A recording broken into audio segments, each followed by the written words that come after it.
Boa tarde, povo. Vamos começar aqui o capítulo 8 do livro. O capítulo 7 fica para vocês lerem. É uma leitura interessante e prepara este capítulo 8. Basicamente, são conceitos de geometria, conceitos fundamentais de geometria tridimensional e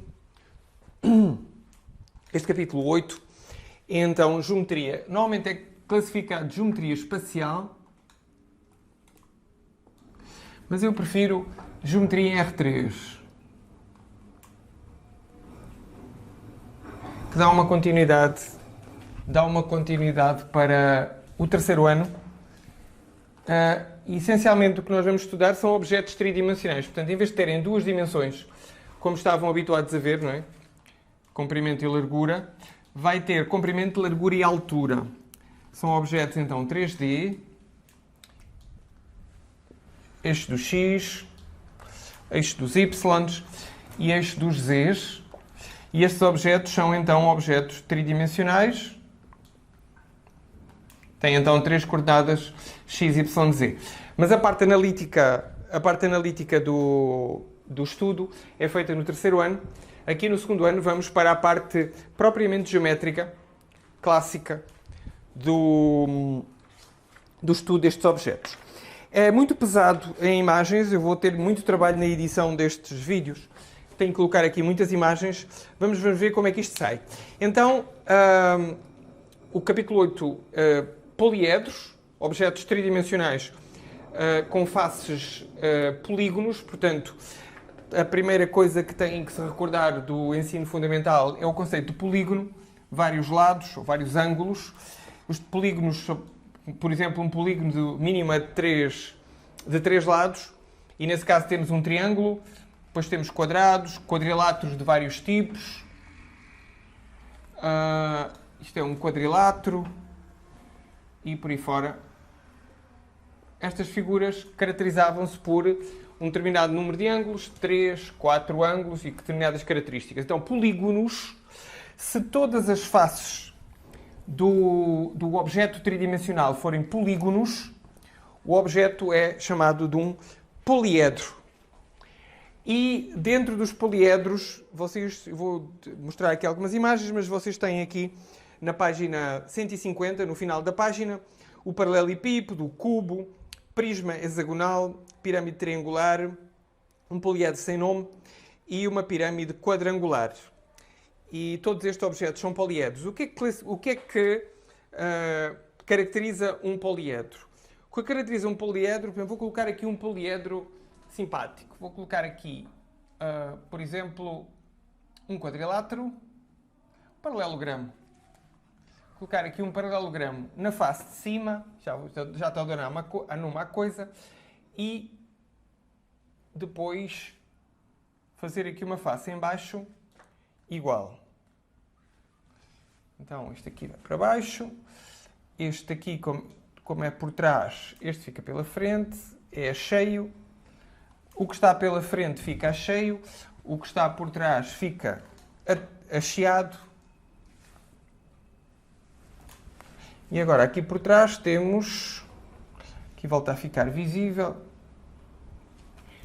este liga aqui, também visível, está torto, é como sempre. Não esperem grande coisa nos meus desenhos, porque os meus desenhos são tristes.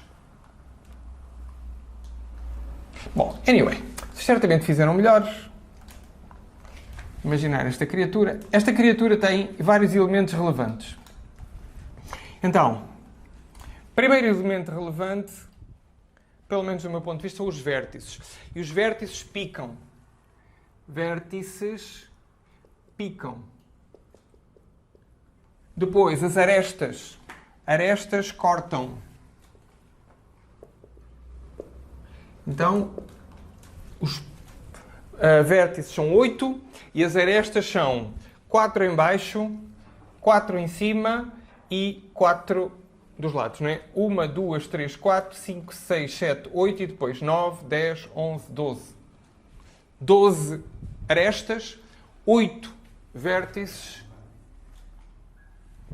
Normalmente os vértices têm nome, A, B, C, D, E, F, G, H e J.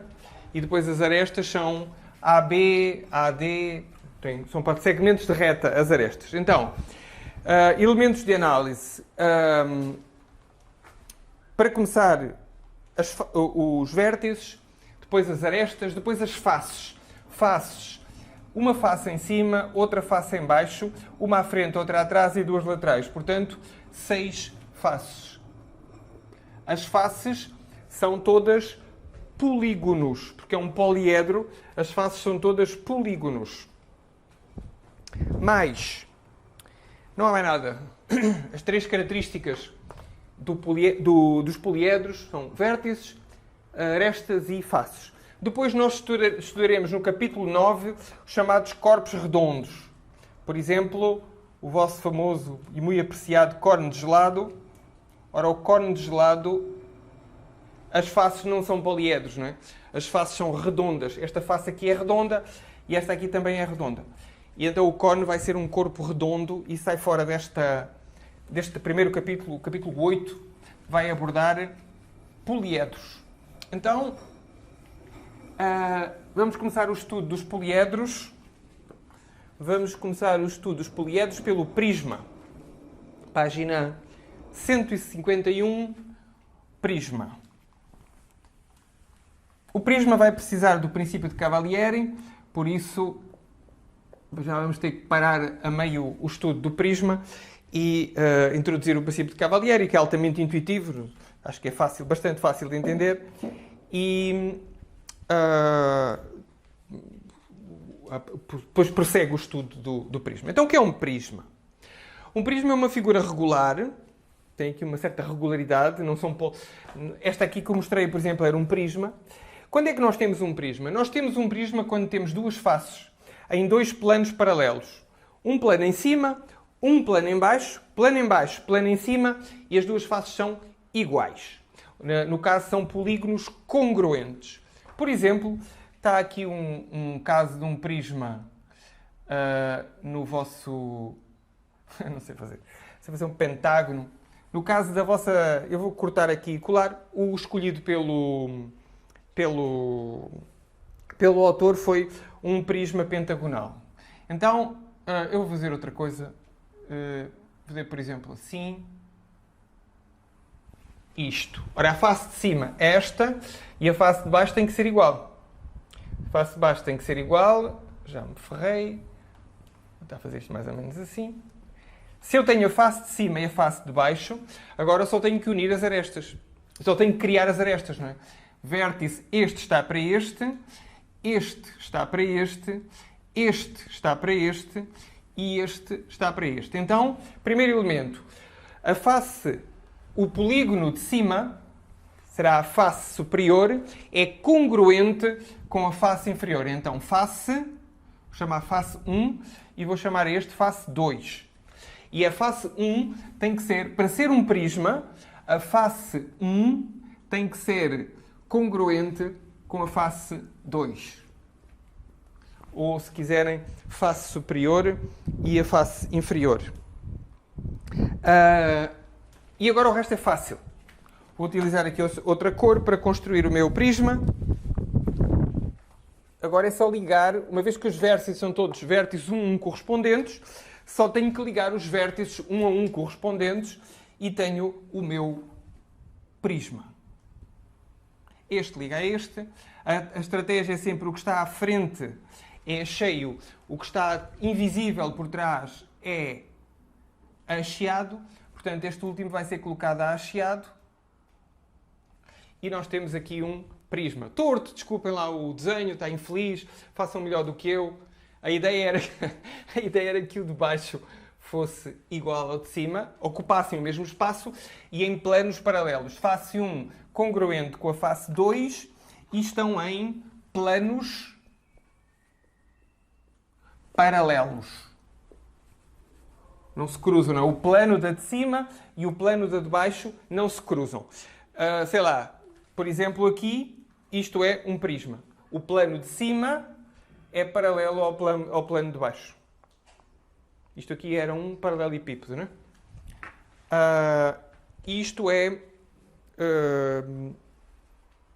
a definição de prisma. Então, o livro tem aqui muito bem desenhado, no final da página 151, e o que eu vou fazer é cortar esta imagem e sobrepor, em vez de terem a imagem do quadro, vou-vos mostrar a imagem do prisma com a sua definição bonitinha, linda, maravilhosa, e dar-vos aqui um segundo para vocês lerem o que aqui está. Vou eu próprio ler para simplificar. Consideramos então dois planos alfa e beta, distintos e paralelos entre si. Um polígono convexo, e agora aqui já vou explicar o que é esta coisa do convexo. Um polígono convexo contido em alfa e uma reta R que interseta alfa e beta nos pontos x e y, respectivamente. Todos os pontos de P tracemos paralelas a R, conforme mostra a figura ao lado. Observe que os pontos de interseção destas retas com alfa e beta determinam segmentos congruentes ao segmento x e y. A reunião de todos os segmentos assim obtidos é um sólido chamado prisma. Portanto, se pegam todos estes pontos aqui, fazem a mesma coisa, isto dá uma figura cheia, tridimensional, não é uma caixa oca, é uma figura cheia. Essa figura cheia é que se chama prisma. Que está um nojo de desenho aqui, mas não é grave. Falta então que eu vos diga o que é um polígono convexo. Então, os polígonos podem ser considerados convexos ou côncavos. E o que é uma coisa convexa? Uma coisa convexa é o Sol, por exemplo. O Sol é convexo. A Lua é côncava. Então, a melhor estratégia para vocês pensarem é a seguinte. Uma coisa é convexa se eu considerar dois pontos quaisquer na coisa, traçar uma linha e essa linha está sempre dentro da coisa. Então, um objeto é considerado convexo se qualquer linha que liga dois pontos, qualquer segmento de reta que liga dois pontos que pertencem à coisa, está dentro da coisa. Pensem no caso da Lua. Se vocês colocarem um ponto aqui, que é da Lua, e outro ponto aqui, a linha passa por fora. Certo? Então, este objeto que aqui está não é convexo. Mas a partir do quarto crescente, a Lua passa a ser convexa. Neste momento, a Lua já seria convexa. Vocês pegam em dois pontos quaisquer, o segmento de reta está contido. Então, a Lua, a partir do quarto crescente, até ao quarto minguante, a Lua é ela própria também um objeto convexo. A Lua só deixa de ser convexa a partir do quarto minguante. Assim que isto começa a falhar aqui, não é? Assim que começa a haver aqui uma concavidade, o objeto deixa de ser, no caso a Lua, deixa de ser convexa. A imagem da Lua que nós temos deixa de ser convexa e passa a ser côncava. Então, uma limitação para o nosso estudo, nós só vamos estudar prismas convexos. Poliedros, portanto, já estamos a limitar o nosso campo de estudo, vamos falar apenas de objetos convexos. Uma cadeira, não é? Um edifício, aqueles edifícios com um buraco no meio, por exemplo. Este objeto não é convexo. Eu posso pegar neste ponto. Este objeto não é convexo. Vocês pegam neste ponto aqui e aqui, traçam a linha e a linha passa por fora do objeto. Então, este objeto não é convexo. Vamos apenas tratar de prismas convexos. Beleza. Elementos de classificação do prisma, página 152.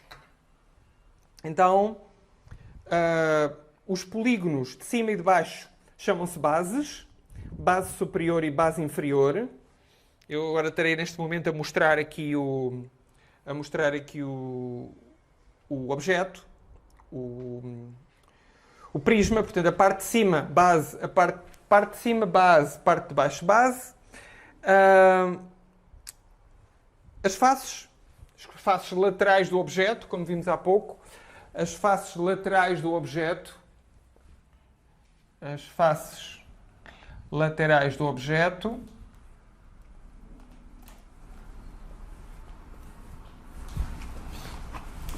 portanto, a base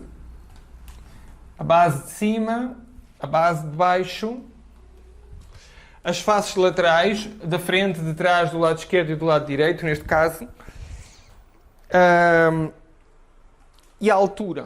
Uma coisa muito importante que é a altura, que é a distância entre o plano de baixo e o plano de cima. A altura deste objeto. A altura é entre os planos, portanto, é entre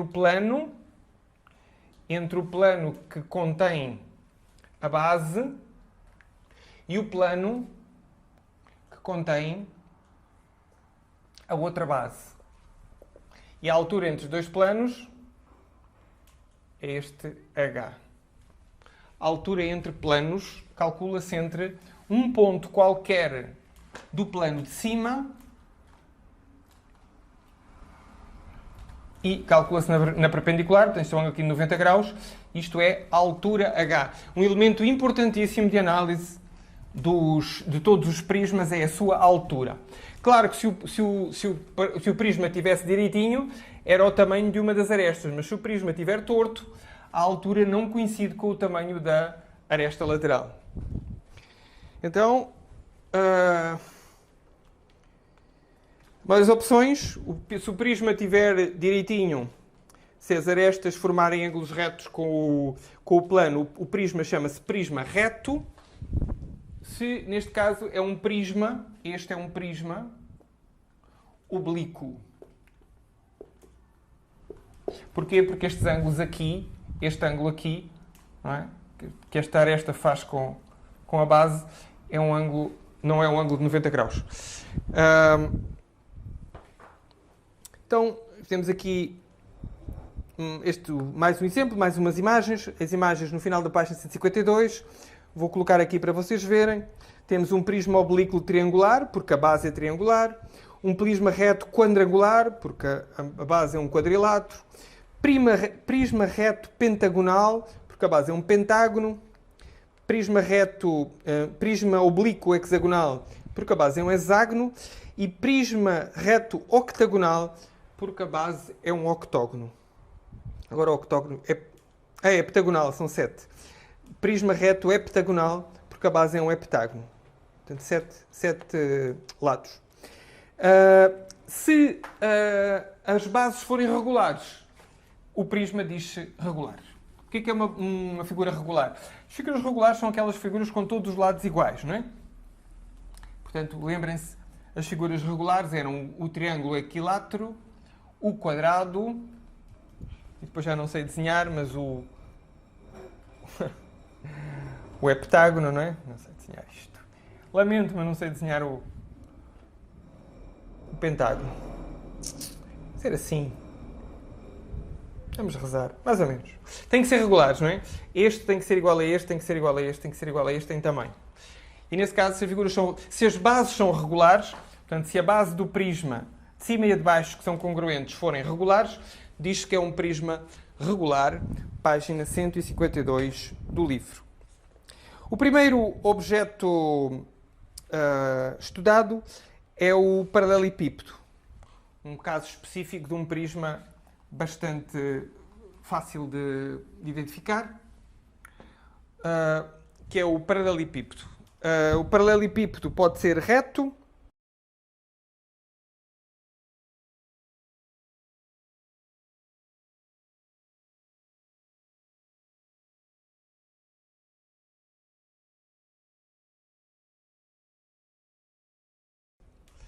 tudo é retângulo. Não, calma. Paralelepípedo, por definição, são paralelogramos. A base de cima e a base de cima e a base de baixo são paralelogramos. Significa o quê? Significa que este lado é paralelo a este e este é paralelo a este. Portanto, base de cima e base de baixo têm que ser congruentes, são paralelogramos. Automaticamente, se as bases de cima e de baixo são paralelogramos, tudo o resto também sai paralelogramo, não é? Tudo o resto sai paralelogramo. Então, neste caso, temos um paralelepípedo. Esta é a definição de paralelepípedo. As bases são paralelogramos e quando as bases são paralelogramos, as faces também vão ser paralelogramos e, portanto, é tudo paralelogramo. No caso do paralelogramo reto, é o caso em que são retângulos, não é? A base de cima é um retângulo, a base de baixo também é um retângulo e, nesse caso, o paralelepípedo chama-se paralelepípedo reto. Cubo. Caso especial, o cubo. O cubo é um caso especial de paralelepípedo reto, em que a distância, portanto, a base de cima é um quadrado, a base de baixo é outro quadrado, mas as faces, a distância entre a face de cima e a face de baixo é igual ao tamanho do lado do quadrado e, portanto, resulta uma figura com as faces todas iguais. Resulta uma figura com as faces todas iguais. Esta coisa chama-se, como vocês sabem, cubo, não é? O cubo é então um paralelepípedo reto com as faces todas iguais. Aqui um exemplo, o container. O container é um exemplo de um paralelepípedo retângulo.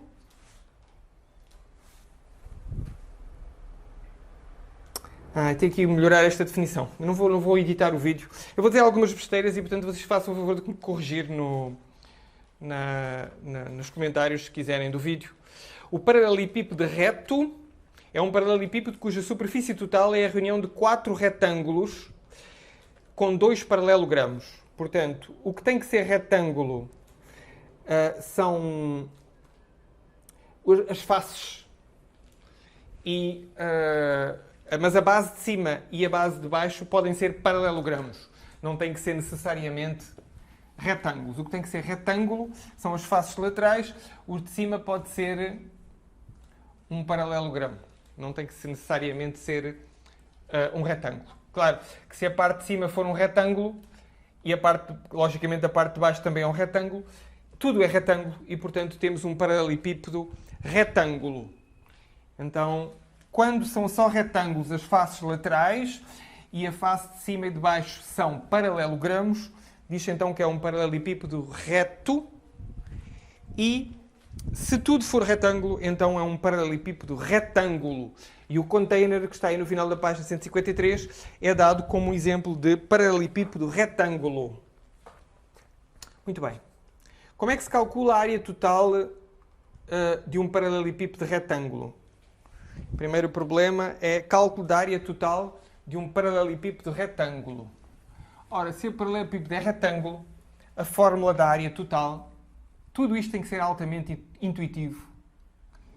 A área total é igual a base de cima mais base de baixo, portanto vai ser 2 vezes a área, porque isso é sempre verdade, num prisma, a parte de cima é sempre congruente com a parte de baixo, portanto a área de cima é igual à área de baixo. Então vai ser 2 vezes a área das bases. 2 vezes a área das bases. E depois reparem que dos lados é a mesma coisa, não é? Se o paralelepípedo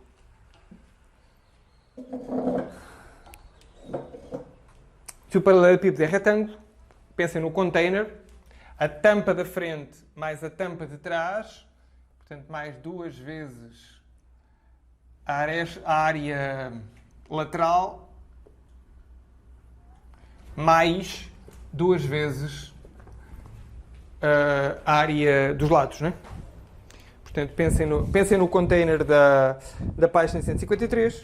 É 2 vezes a base de cima mais a base de baixo, mais 2 vezes as tampas, não é? As portas da frente e a porta de trás do container, mais 2 vezes um caminhão. Pensem num caminhão de carga, base de cima do trailer, base de baixo, as 2 portas, normalmente só tem uma porta grande atrás e uma portinhola à frente, e depois as laterais. Então, 2 vezes as bases, mais 2 vezes a lateral 1, mais 2 vezes a área da lateral 2. Altamente intuitivo, isto nem valia a pena estarmos a escrever esta fórmula, mas aqui fica. Isto está na página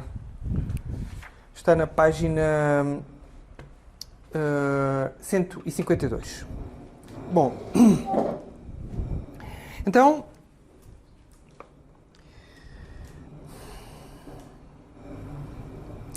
a altura do prisma. Ok, então... Cálculo da medida da diagonal. Como é que nós vamos calcular a medida da diagonal desta criatura? Então a área lateral, a área total foi fácil. A medida da diagonal. Ora, a medida diagonal, isto é um container, não é?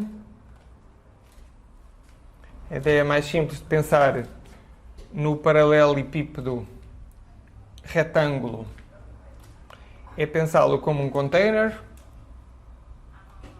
Então vamos lá. Como é que vamos calcular a medida de diagonal?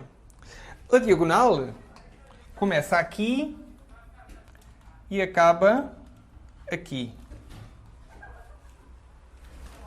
E nós conseguimos construir aqui um triângulo retângulo. Quais são as medidas deste triângulo retângulo? Bom, aqui tem a diagonal, não é? Na hipotenusa tem a diagonal.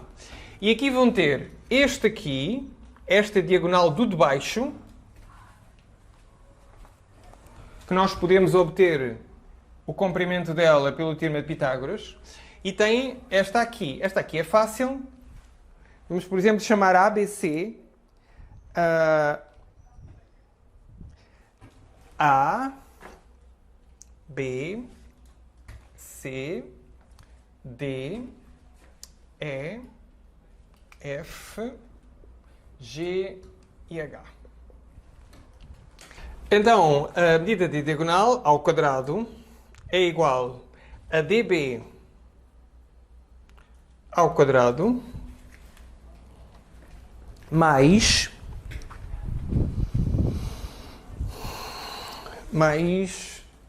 DH ao quadrado. Bom, se estas medidas forem ABCD, se as medidas forem ABCD, posso imaginar que as medidas destas coisas são ABCD, por exemplo, A, B, A para esta medida aqui, B para esta medida aqui e D para esta medida aqui. Eu já tinha outro D aqui. ABC, aliás. ABC. Se as medidas forem ABC, ou seja, A para o comprimento, B para o comprimento, A para a largura e C para a altura, automaticamente este BD é simplesmente C quadrado. E agora o que é DH? DH, se vocês pensarem aqui, também está aqui um triângulo retângulo, que tem lados A e B.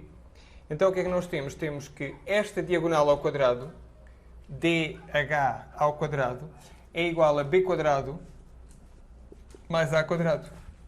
Então, DH ao quadrado é B quadrado mais A quadrado. Substituo aqui em baixo e tenho A quadrado mais B quadrado mais C quadrado. Então quer dizer que a diagonal ao quadrado é A, comprimento, largura e altura do container ao quadrado. Passando raiz, venho estabelecer a fórmula da diagonal. Então a diagonal é simplesmente a raiz quadrada de A quadrado mais B quadrado mais C quadrado. A quadrado é o comprimento do container, B quadrado é a largura do container e C quadrado é a altura do container, ou do paralelepípedo reto, para utilizar a linguagem deste capítulo. Então, e o volume? O volume também é fácil. O volume destas figuras também é fácil. O volume é simplesmente ABC, não é? O volume é a área da base vezes a altura. Portanto, o volume é A, B, C. Como vocês sabem, calcularam isso muitas vezes desde a escola primária, para saberem qual é que é o volume de um determinado depósito de alguma coisa, desde que seja um container, um paralelepípedo reto, sai muito fácil o volume da criatura. Bom, mas os prismas, a história é outra.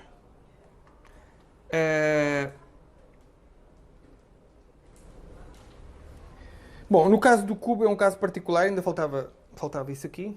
O cubo é um caso particular, no caso do cubo, o volume é A vezes A vezes A, portanto vai ser A ao cubo. O volume do cubo, isto é tudo igual, dá A ao cubo, porque as três arestas têm as mesmas medidas.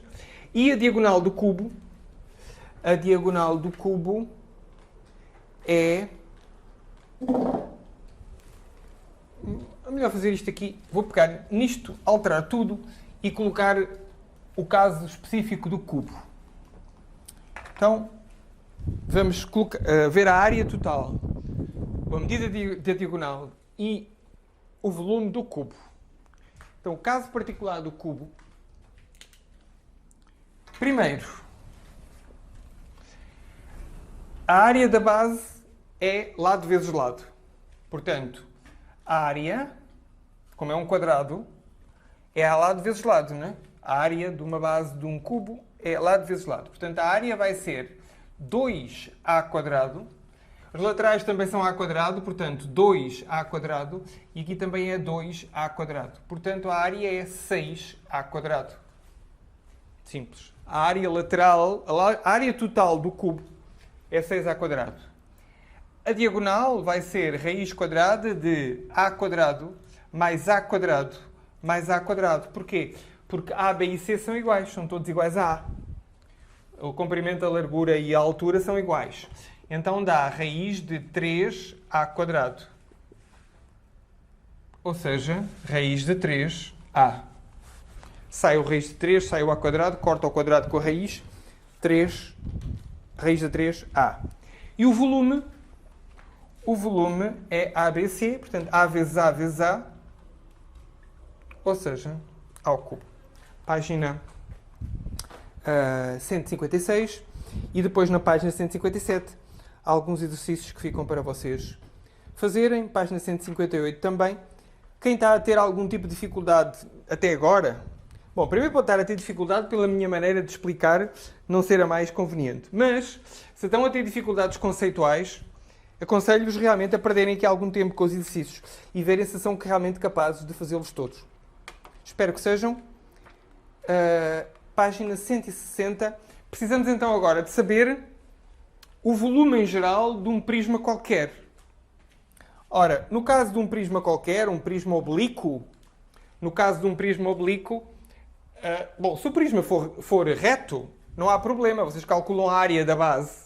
A área da base é igual à de cima e à de baixo, e depois, porque o prisma é reto, é só multiplicar pela altura, não é?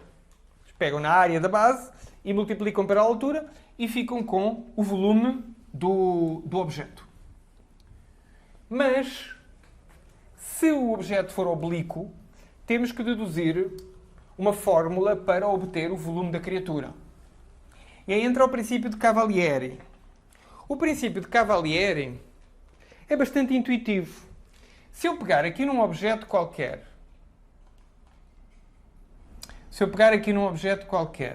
que está oblíquo, vou tentar explicar isto. Se eu pegar num objeto qualquer e começar a fatiá-lo, isto tem uma determinada altura aqui, não é? Tem aqui uma determinada altura. E eu começar a fatiar este objeto.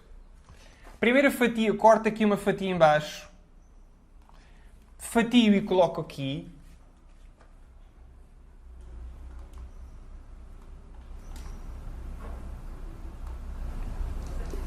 Se corto outra fatia, coloco por cima. Coloco outra fatia, coloco por cima. Coloco outra fatia, coloco por cima. Sempre a mesma ideia. Eu vou acabar por completar isto aqui, com esta altura, tudo fatiadinho. Isto acaba por ficar... Claro que vai acertando os cantos. Vejam aqui a imagem, o stack. Esta stack que está aqui no início da página 160, que está a ficar bastante melhor do que a minha. Mas, se vocês fatiarem esta criatura bem fatiadinha e amontoarem-se... Agora, em vez de amontoarem de forma oblíqua, ou amontoarem de forma reta as fatias que fizeram, o volume não desaparece. As coisas só porque estão cortadas em fatias. Imaginem, vocês têm uma mortadela oblíqua. Vocês cortam e amontoam direitinho, não ganham mortadela, nem perdem, não é? Portanto, o volume das duas figuras é igual, só que este é muito fácil, porque este tornou-se reto. E como se tornou reto, é base vezes a altura. Então essa é a ideia do princípio de Cavalieri. Então, o princípio de Cavalieri, que ajuda a fazer a dedução, na página 161, princípio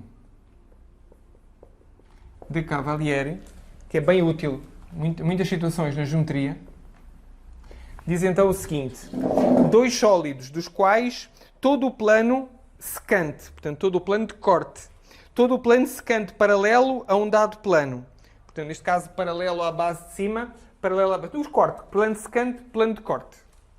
Então, determine superfícies e áreas iguais, são sólidos de volumes iguais. Portanto, essa questão está torto, vocês cortam, endireitam e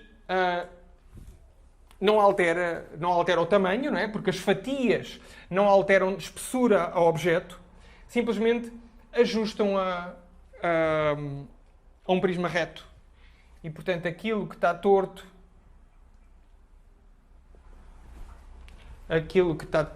só que tem que ser paralelos a um dado plano, não é? No caso da mortadela ficava infeliz. Portanto, tem que ser planos secantes. Isto é um plano secante de corte.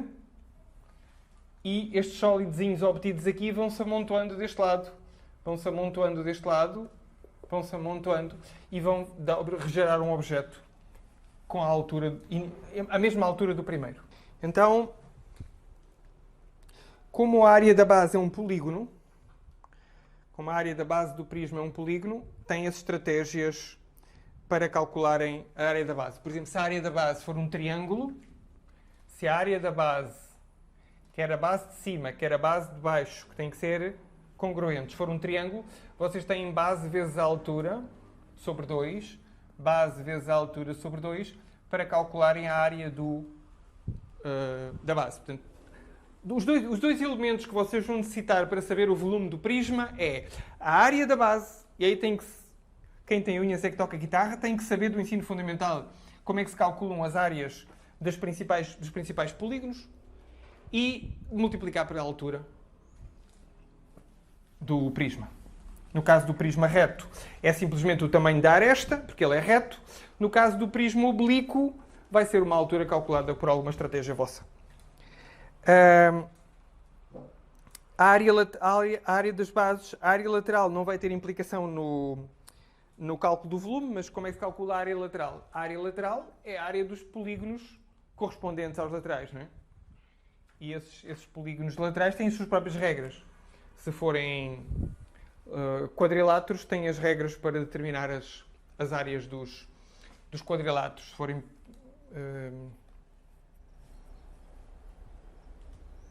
no caso do prisma são sempre quadriláteros, não é? Mas, na verdade, são paralelogramos. Não é? No caso das faces laterais, nas faces laterais do prisma, como o de baixo é paralelo ao de cima, esta é paralela a esta, e estes também são paralelos, temos sempre paralelogramos nas faces laterais. E a área total, primeira pergunta é qual é a área total? A área total vai ser 2 vezes a área da base mais 2 vezes a área da base mais a área lateral. A área lateral, toda a área lateral do prisma, mais a área de cima, mais a área de baixo, portanto 2 vezes a área da base. Esta é a área total do prisma. E o volume, então o volume é igual à área da base vezes a altura. Pelo princípio de Cavalieri, podemos então deduzir que a área o volume do prisma é então o produto da área da base pela altura. E têm que saber, mais uma vez, do ensino fundamental, estas coisas. Têm que saber como é que se calcula uma área de um triângulo, uma área de um quadrado, uma área de um retângulo, uma área de um losango, uma área de um trapézio, por aí fora. Todas aquelas coisas das revisões de geometria fundamental que fizemos. E a altura também terão que encontrar algum jeito de determinar a altura do prisma. Repito, se ele for reto é muito fácil porque é o tamanho da aresta, mas se for oblíquo, temos que depois encontrar uma estratégia para determinar a altura. Então, depois temos aqui 3 exercícios resolvidos, com cálculos de áreas, talvez o último, não é? Vou tentar resolver o último. Vou tentar resolver o último. Temos um prisma que tem paralelogramos. Na verdade tem retângulos em cima e em baixo e é oblíquo. Um prisma oblíquo com retângulos em cima e em baixo. Exercício 4. Então, calcular a área, volume, por aí fora, essas coisas, no exercício 4. Bom, a primeira dificuldade é desenhar o objeto. O objeto tem 5 centímetros em cima e em baixo. Desenhar isto só de milagre. Como é que eu vou desenhar isto? Oh, tristeza. Tentar. Não vai ficar bom, mas não interessa. Vocês perdoam, não é? Fazer o quê? Fazer o quê? Ora bem, tá? E agora assim. Então, medidas desta criatura. 5 centímetros para este lado. 5 centímetros para este. Não ficou bom no desenho, mas pronto, paciência. E 8 centímetros aqui. Ok? Bom, para a área. Então isto que aqui está... Isto que aqui está é um paralelepípedo oblíquo torcido. Isto parece um container. Não está um desenho bom. Tem que ficar. Olhem para aí para o vosso livro para ver a ideia que eles querem dar de que o plano de cima e o plano de baixo são quadrados, mas depois está torcido. É como se nós tivessem uma fila, como se vocês tivessem uma stack, uma pilha de papéis e tivessem entortado essa pilha, ou uma pilha de livros, e vocês tivessem pego na pilha de livros e tivessem arrastado, entortado o objeto. Então, a área. A área é a área de cima, mais a área de baixo, portanto a área vai ser 5 vezes 5, 25, 2 vezes 25 centímetros quadrados, para a área de cima e a área de baixo. E agora temos que calcular a área lateral. Ora, a área lateral são 855, né? 8, 8, 5, 5, depois 5, 5, 8, 8, este mais este e este mais o outro, não é? Portanto, são 2 vezes as tampas de um lado e do outro, mais 2 vezes este. Portanto, a primeira é esta que aqui está. E este ângulo que aqui está é dito que é um ângulo de 30 graus. Este ângulo de inclinação aqui, um ângulo de 30 graus. Então, se este ângulo é um ângulo de 30 graus, este ângulo que aqui está é um ângulo de 150. Portanto, este é igual a 150, este aqui também é 150 e este que aqui está também é 30 graus. Então, nós temos um paralelogramo para esta face que aqui está, temos um paralelogramo assim. Isto é o nosso primeiro desafio, é calcular a área deste paralelogramo. É relativamente fácil, é base vezes altura, não é? é base vezes a altura. Temos que calcular aqui esta altura. Pensem. Pensem neste objeto. Este objeto são dois triângulos, não é? Triângulo de baixo e triângulo de cima. Como é que vocês calculariam a área deste triângulo? Porque se souberem a fórmula de cor, base vezes a altura. Se não souberem a fórmula de cor, partem em dois triângulos. E o que vocês fazem agora é calcular esta altura e agora têm base vezes a altura. A base é 5, portanto será 5 vezes a altura. Têm que determinar esta altura aqui. Quanto é que vale esta altura? Esta altura... Como é que se determina esta altura?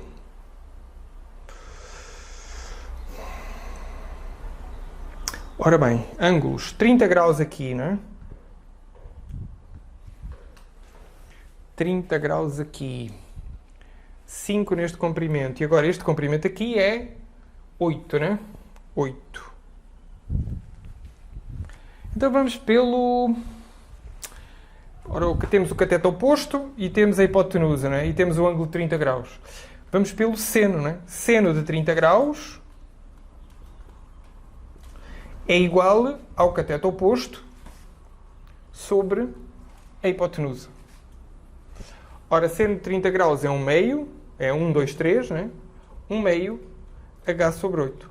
8 vezes 1, 2h igual a 8, h igual a 4. Então já temos a altura do bicho, já temos a altura da criatura. A altura da criatura é 4. A altura da criatura é 4. Portanto, a área, esta área aqui, é base vezes a altura, portanto 5 vezes 4, 20. Portanto, mais 2 vezes 20 centímetros quadrados. Portanto, base de cima, 25, base de baixo, 25. Esta aqui, que tem aqui 8, 5. Deixa pouco. Base vezes a altura. Está certo. Deve estar. Se não tiver, depois vejam aqui se está ou não está certo. E finalmente fazer a mesma coisa com o outro. Fazer a mesma coisa com o outro. Será que é fácil? Aqui no exercício não está a ser feito. Mais 2 vezes este objeto aqui. Este. Ora, este que aqui está. É um retângulo. É. Não há indicação. Não há indicação do ângulo. Não há indicação do ângulo de inclinação. Portanto, estes 30 graus que aqui estão é com esta aresta que aqui está. Então não dá para determinar... Mas se isto for um retângulo, é fácil. 8 vezes 5, 40. Bom, não dá para... na verdade, a pergunta é: determina o volume do paralelepípedo oblíquo mostrado na figura, sabendo que a base é um quadrado, cujo lado maior mede 5 e que a aresta lateral mede 8. Portanto, na verdade, não tenho elementos para acabar o exercício na área, no que toca às áreas. Talvez fosse possível, mas a pergunta nem é essa. Então comecei a calcular as áreas, também tem utilidade, mas não consigo concluir o exercício.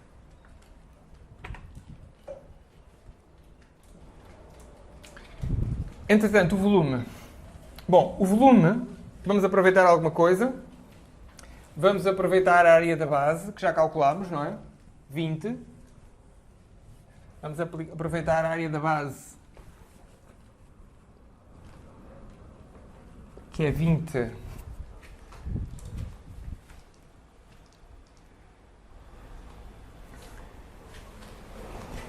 Bom, isto é para editar. Este é para editar.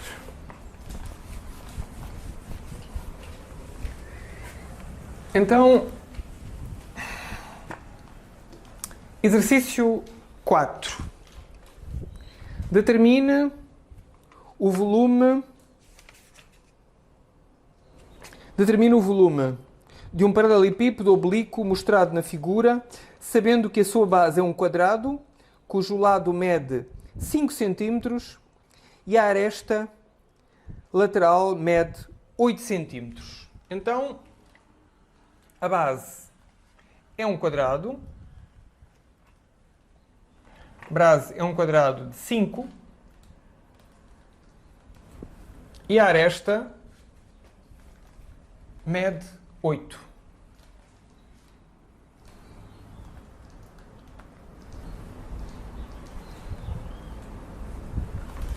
Tá bom? Tá mais ou menos.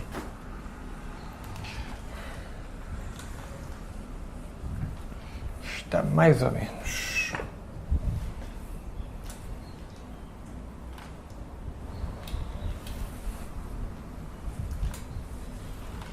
É uma bosta. Está uma bosta. Fica sempre um nojo. Ok, vamos lá. Mais ou menos isso. Mais ou menos isto.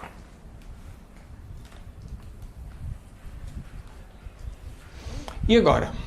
O que é dito mais? É dito...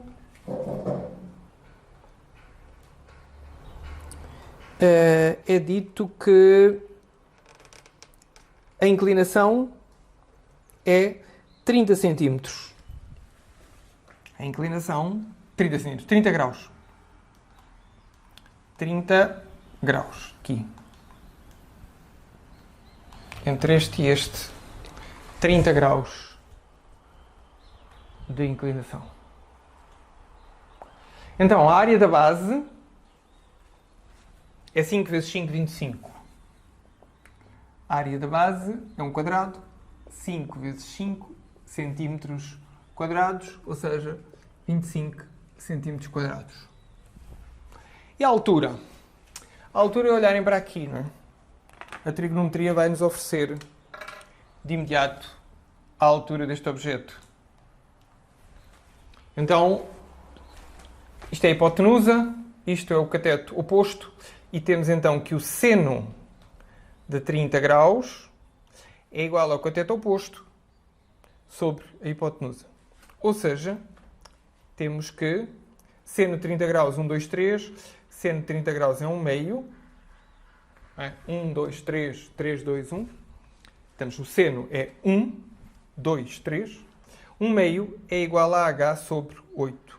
Ou seja, 2h é igual a 8, ou seja, h igual a 4. Então, h igual a 4. Portanto, o volume deste prisma é base vezes altura, ou seja, 100 centímetros cúbicos. 100 centímetros cúbicos. É isso? É. Bom, tem muito mais exercícios para resolver aqui. Como veem, a dificuldade... São sempre duas dificuldades quando estão a calcular os volumes. Determinarem a área da base. Aqui foi fácil porque é um quadrado é 5 vezes 5, mas pode ser um triângulo, pode ser um paralelo, pode ser um trapézio, pode ser um losango, por aí fora, todas aquelas fórmulas que aprenderam ou que deduziram. E depois temos que pensar nas alturas. No caso dos retos não é necessário, que é a própria aresta. No caso dos oblíquos, temos de dar um jeito de calcular a altura do oblíquo. Neste caso foi fácil. Com o seno rapidamente nos desenvencilhámos. A trigonometria deu aqui uma preciosa ajuda. Bom, tenho aqui um monte de exercícios para resolver. Espero que tomem o desafio de os resolver. Não é a minha área, repito, não vão ser aquelas aulas fluidas que eu dou sem precisar de olhar para os livros, nem olhar para os apontamentos, porque não é a minha área de trabalho, nunca foi. E fazer o quê? Mas, de qualquer forma, creio ainda assim que sou a pessoa ideal para vos falar sobre estas coisas, dado o contexto. E até à próxima, até amanhã. Amanhã será a pirâmide bem divertida. Vamos determinar a área exterior, aprender a classificar, depois aprender o volume e, a seguir, mudamos de objeto. Portanto, amanhã será a pirâmide e depois a vida continua. Fiquem bem, até amanhã.